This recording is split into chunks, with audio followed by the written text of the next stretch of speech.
Uy, ara ka mo da. Oh my God, mga bilatsi, mayong hapon diri sa amon. I know mayong aga dia sa inyo. And here we go again. I know it's been a while. Wala ako nakahimo sa video. I was just busy sa work. When it comes to family, thank God, always blessed. Bless kita permi and thankful sa tanan niya grasya nga gin hatag sa aton. And yes, we went on a 2-week vacation. Siguro mga 2 weeks ago lang kami nagbalik.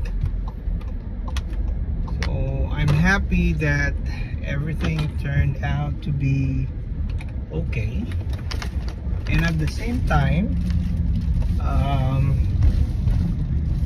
everyone is safe. Nakabalik kami safe sa balay. So what we did is we traveled the walo bala or Siyam ka state. So summary, we left California, tapos kadto kami sa Nevada, then after that we went to Utah, and then we go north pagid in Idaho, and then Montana, after Montana, Wyoming, and then we went to South Dakota, going down balik sa Colorado, and then New Mexico, Arizona, and then back sa California. So amon niya 2 weeks trip. And yes, I drove, and it's about kay kulang taon ko actually, about dire-diretso lang, mga 3,000 miles. But of course, nakadto pa kami diri, dito, nakadto kami sa national park. So hasta nakapuli ko sa balay. Ang total sang akon nga mileage nga gin drive is 4,200 plus na mileage. So it was a fun trip. Because every time you go to a different place, it gives you a different perspective, you know. Kumbaga, halin tayo sa Pinas, do ka gamay blas ng Pilipinas, pag makakadto ka na diri, and then going from one state to the other, mas na-realize so lang about amuni gali ang na tawag nila nga America. And I didn't even cover half of it yet.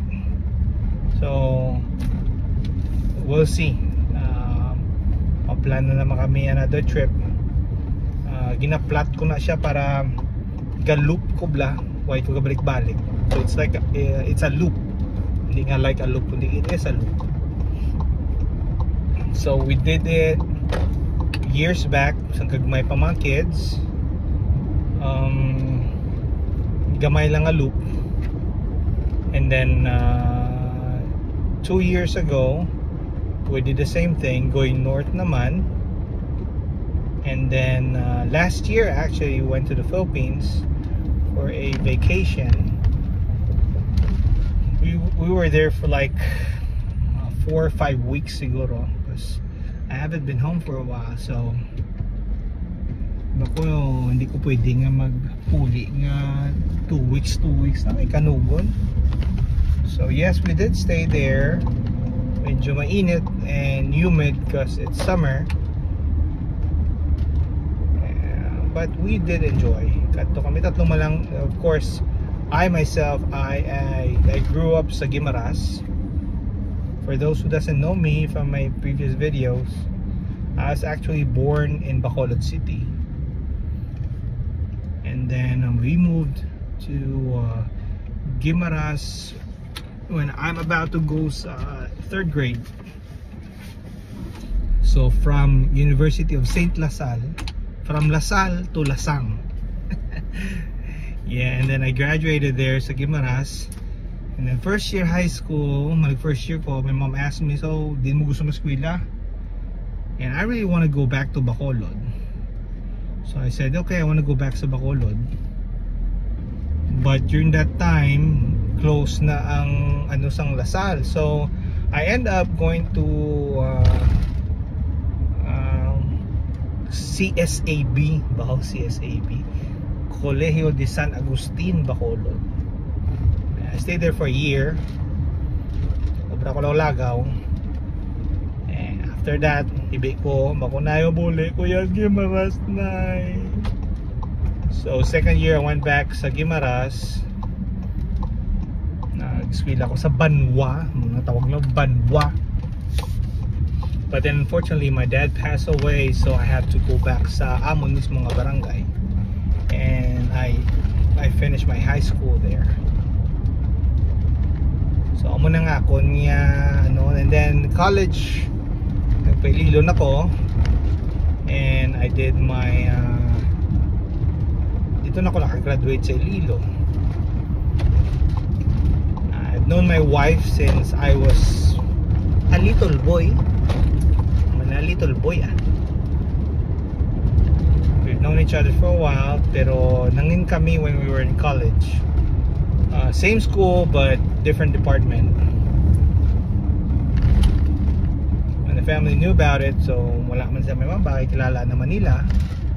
So everything went well, and I would say getting stronger until now.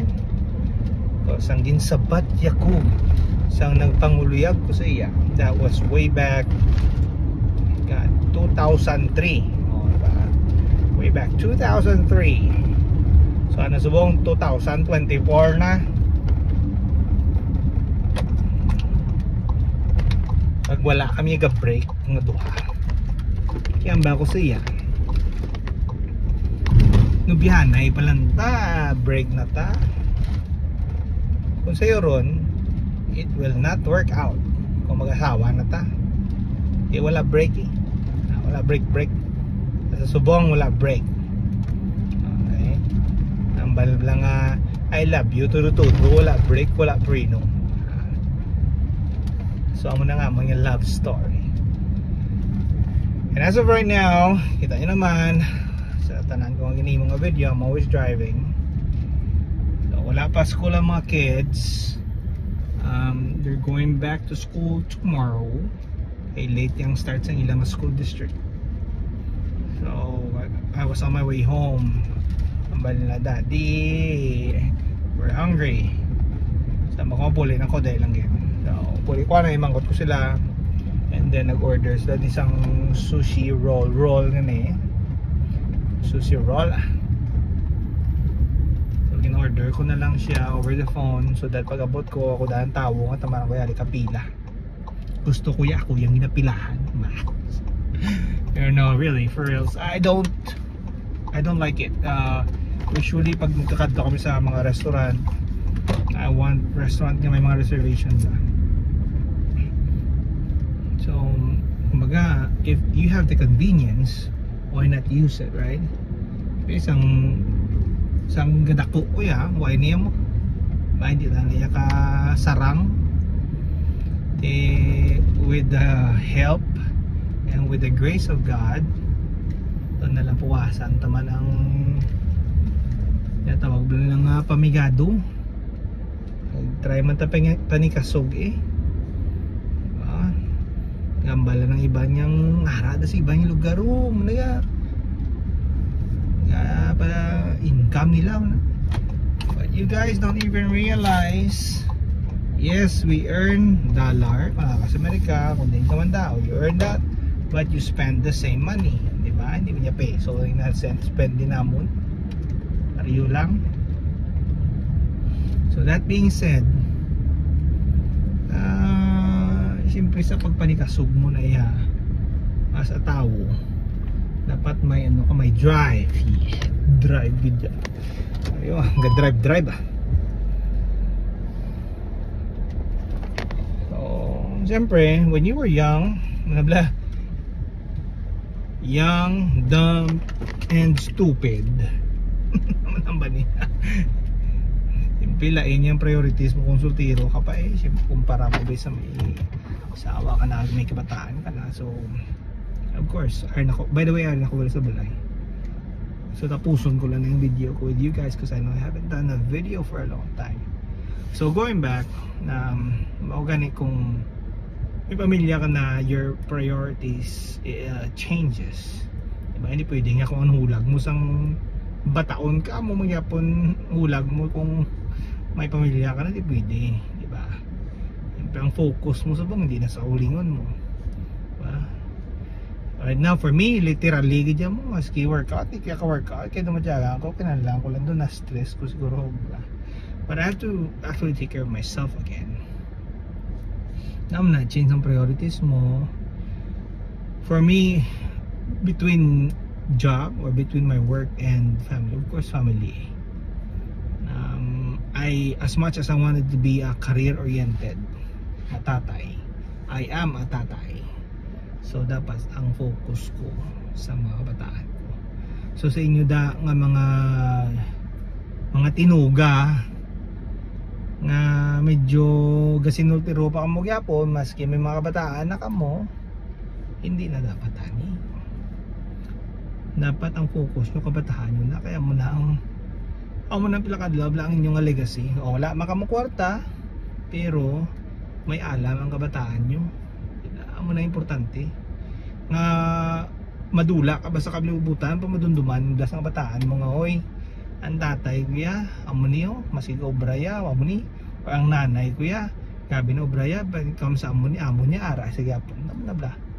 So dapat ang prioridad naton as a parent is being a parent. Especially kung upod ka mga mag-asawa, dapat may chimpoy ka mo sa inyong kabataan. Kaya hindi pwede, kaya time is too short. Next thing you know, kabataan nyo, halin sa okay, kamuga batiti so na sa gamay pa sila, ginaalagaan nyo sila hasta nga nagdako, makita nyo bla nga nagadako ang kabataan nyo. Hindi nga wala ka mo time, kay obra lang mong obra. Next thing you know, bata ko hindi si balayaw ay nag-graduate na gali. So mga chimpo nga supposed to be ginhatag nyo sa ila, wala na. That's the only thing in this world na hindi nato mabakal kag hindi nato mabalik. Tiempo, time. Siyempre hindi lang man kamo, but ako man may mga what ifs man ko. What if biso na nag-ampo ni kundi mas mayo pa siguro subong, or kung ay ko binagdinungol, wala. But then I always charge it to experience. Kaya kung wala ko na dinungol, or wala ko na ginago, or wala ko na mali, it doesn't apply to me man, but sa inyo, then you did not learn your lesson. Kaya importante ganyan ba ko I always telling you guys is that sa tanan yung ginihimo nyo or mga hinimuan ninyo, maayo man ako malain, if you learn your lesson, then it's worth it. Pero kung you did not learn your lesson, ang umangyapon ni mo hasta sa buong makagyapo, kung di wala pulos. What would you expect? What results do you expect if you're doing the same thing over and over again? Kung di ang result ang umangyapon, hindi niya magbago, diba? Pero kung you did something good, you learn from it, then you can do something better. If you do something bad, you learn from it and you convert that into something good. I hope you get my drift when it comes sa ginhambal ko. But amo na bla, pareho mo na sang pamilya mo. If nandako ka mo sa pigado, nagpanikasog ang imo ginikanan, nakatapos sa eskwela, ngayon nga subong, hindi mas mayong imo pangabuhi. Kay mayo imo pangabuhi nagpanikasog ka para sa kabataan mo, mas nangin mayo pag i-upgrade ang kabuhi sang hindi lang iimo kabuhi kundi ang ipamilya nyo gasaka ang inyong estado sa pangabuhi. Hindi na pwede nga pigado na tatay mo, ang bata pigado man, ang apo pigado man, di pwede dapat ikaw mismo, you have to start the change, diba? Kung balaan mo nga pigado ka, you know what, it might not be in my time right now, but on my next generation it will be better. That will be your legacy. Dara kan lang madunduman. I always tell my kids about my lolo. Ako na bla. Muni tapos ipatapos yung mga bataan. So mga bataan na pa yung kasugman. So subong amo na ni kami. So kamu ari na mo dito sa Amerika. Oh. So kamu dapat kay kamong first generation nga diri na tao sa Amerika, you have to do better than our generation back then. Di pwede nga balik ka sa zero. Ari ka na sa number 8. Number 8 dapat number 10. So dapat taas po yung mataas. But by the end of the day, you should humble yourself and you should be thankful because by the grace of God, nakalampot ka sa na. Maski ano po nang pasog, kung wala ka blessing, wala grace ang ato niya Ginoo, wala gyapon. Diba? It's nice to have things, but dapat hindi ka mangin greedy. Kung may sobra pa, you share. Diba? Amula na bla. Kaya kung greedy ka, hindi, wala. Like, mahambal si Mrs. Akon. Gusto mo bago nga sapatos? Bakit hindi na? Hindi dugay ka na muway ka bakal sapatos. Because I really hit my limit. May mga gusto ta sa kabuhi, of course, sinubla wala. But dapat tagaan ta sang limitasyon. Eh kung wala limitasyon, you keep on gas purpose na sapatos. Kung wala ko limit, di sige. You're spending money for nothing. How many feet do you have? Diba? Duha man lang feet, diba? Feet kung isa dito. Pero you only have 2. How many shoes do you need? Diba? Pero during when I was growing up, syempre you want something. Yung pag-abot ko di ikan I don't know if I mentioned it in my videos before. Gusto ko na. But then I put a limit. I have shoes that I wanted. So, amba ko pag nakuha ko na siya, that's it.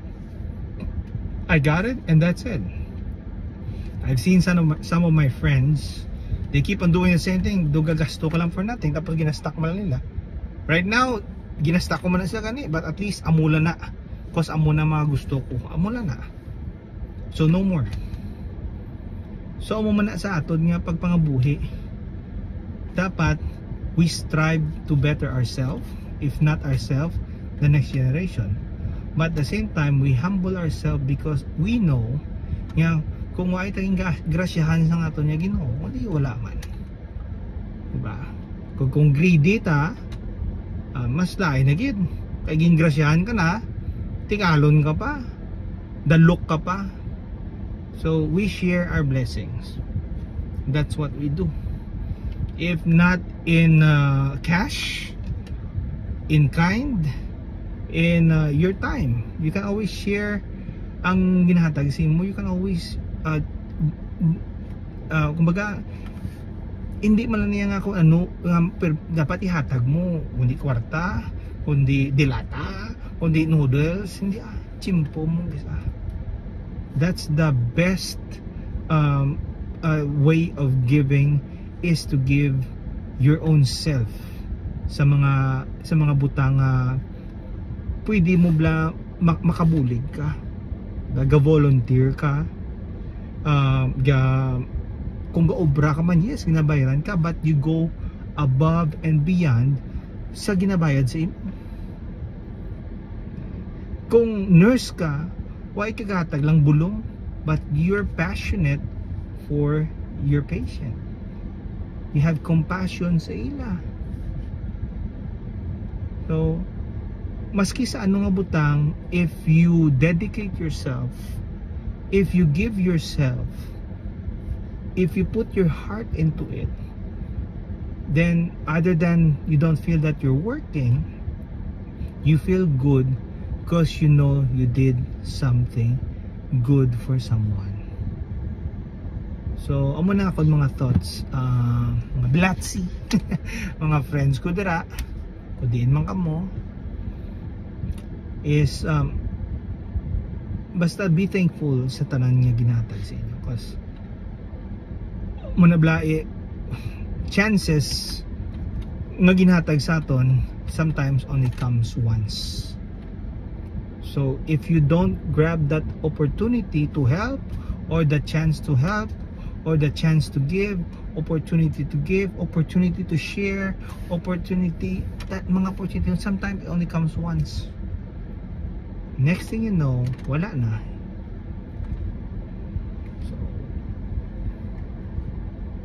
So be thankful, be humble, and always remember that everything that we have is because of His grace, because of His blessing to us. So once again mga friends, next time I hope I can find time again na makay mo videos, post it on YouTube, no edit. Whatever is in my thoughts, gagwa lang niya sa baba ko. As I've said before, it is my way of pouring myself. Kay siyempre, especially being here, it's hard to look for someone lang, number one, gahambal hiligay nun, Ilonggo, kaya someone lang pwede mo hambalan sa kamuni. But sometimes you just need someone to be there to hear you out, and most of the time mama-comment, hindi comment ka mo din sa video ko tapos ako hambal. Baga this time, kumbaga blaan mo niyang time nga gusto mo lang yung mag ang term nila na maganda lang mag-pour yourself out. It's not a confession, but that's how you feel. Gusto mo lang ang imong going on with others, share mo lang imong thoughts. Hopefully ang ibang nga tao nga makabati kag makakita will take something good out of whatever they heard from you, and hopefully makabulig na. If not, I hope you enjoy watching this video. Thank you very much, and I'll see you soon.